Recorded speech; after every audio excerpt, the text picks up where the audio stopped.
One thing that is similar in both Chintu Ka Birthday and Jojo Rabbit is that these films humanize the dreaded larger-than-life characters. Chintu refers George W. Bush as America wale uncle while narrating the story of the fall of Saddam Hussein, and Jojo calls his imaginary friend Hitler by his first name Adolf. Films set with the background of an ongoing war usually have a heartbreaking narrative. ज्यादातर फिल्मों में ये कहानियां उन soldiers के बारे में होती है या फिर उस वॉर की वजह से अफेक्टेड उन सिविलियंस के बारे में जो वहां रह रहे हैं. But there are some films that have portrayed the effect of a war torn country on the life of a child.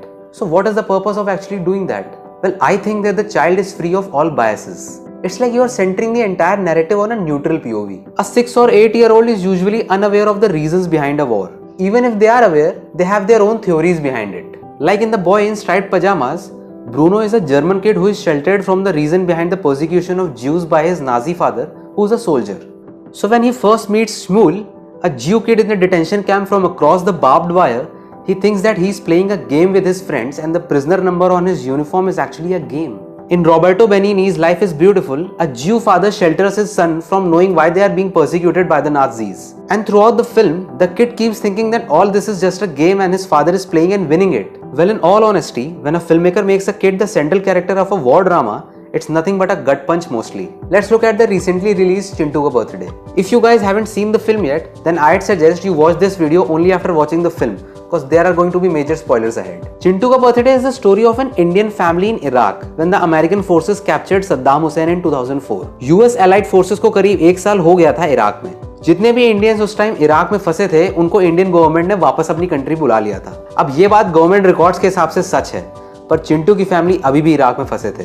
Film की स्टोरी उस एक दिन पे बेस्ड है जब चिंटू की फैमिली के लिए उसका बर्थडे बनाना बिना किसी प्रॉब्लम के सबसे बड़ी बात होगी. Now I have always felt that there is nothing worse than a kid growing up in a war-affected country.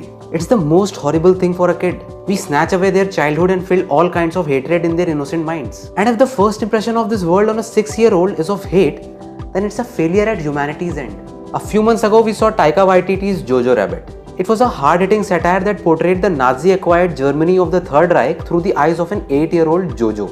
Jojo, however, was a hardcore nationalist. He is a true Nazi from the heart whose imaginary friend is Hitler himself.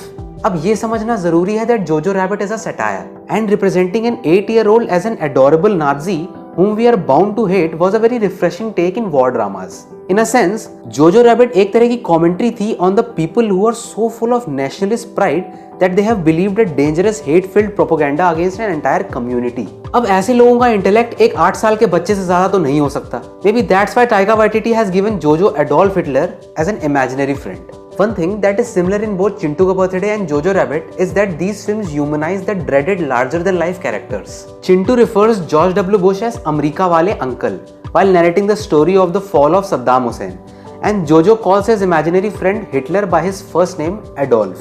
War dramas usually have a larger point to make. Spielberg's Saving Private Ryan and Stanley Kubrick's Full Metal Jacket was about the futility of war and the destruction of lives caused by it. Schindler's List was about the cruelness of humans and the defeat of humanity. The Boy in Striped Pajamas was a hard-hitting statement telling all of us that if we sow the seed of hatred, then we might end up reaping its fruit as well. But Chintu Ka Birthday is very different from all these films. It's not really making any point, and the film does not even take a particular side. Chintu के point of view से everyone is doing what they have to. The writers very subtly indicate us that everyone in this house is a victim of war. Chintu's family, their Iraqi landlord, and the 2 American soldiers. No one is superior to the other. In one of the scenes, Vinay Pathak's character Madan Tiwari, while talking to the soldiers, says that आप लोग भी तो बस अपना काम ही कर रहे हैं. Before this, Chintu, while narrating the story of how they reached Iraq, tells us कि कैसे अमेरिका वाले अंकल सोल्जर्स को इराक भेजकर उन्हें वापस बुलाना तो भूल ही गए. The whole film is actually shot in a house. We never really see war destruction scenes or houses blowing up to pieces. The film very smartly depends on its sound design to give us the feel of being stuck in a war-torn country, and it's actually successful in doing so. There are a couple of scenes which very subtly represents the effect of the war on the life of Iraqi civilians. When Chintu's mom is singing a song for Chintu, there are a couple of close-up shots of their landlord Mehdi. Notice how, although unable to understand a word of what she's singing, is completely lost in the song. He's sort of reminiscing his old days with his family and remembering his wife. It's scenes like these that elevate the storytelling. Chintu के दोस्त जब उसकी birthday party में आते हैं, they tell one of the American soldiers how the army blew up their school. Notice how this one particular scene clearly tells us the constant hatred being fed in the minds of children the systemic ostracization of people by the army and the state, forced these civilians to turn against them. Sure, the film takes a rather soft approach in the later half. After all, it's a film. You somehow know this, that the American soldiers can never be this soft. And it's true. But you also want Chintu to celebrate his birthday. And that somehow takes precedence over everything. Madan Tiwari and Chintu's relationship might remind you of Roberto Benigni's relationship with his son in Life is Beautiful.